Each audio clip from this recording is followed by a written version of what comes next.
Cooler में। तू घर सैया हमर बढ़े टेम्परेचर तू आवेला थ्रेसर तू धरावेला थ्रेसर।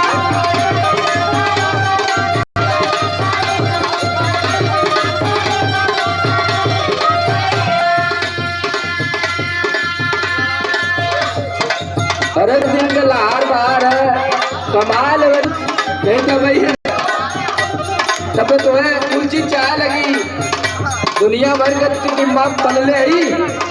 सुन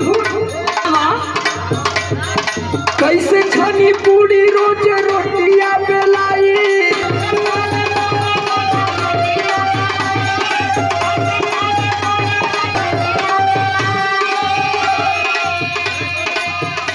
अरे कैसे खानी पूरी रोज रोटियां लाई धोना पेला नहीं लाई धोना पेला नहीं लाई।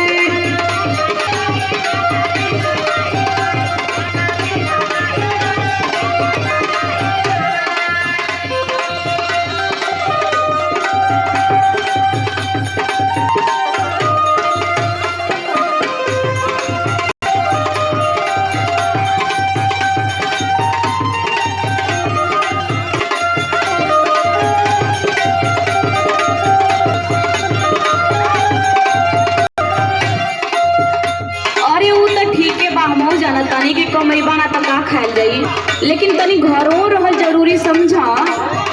घरे मंगवा लिया तब कुल व्यवस्था। सुना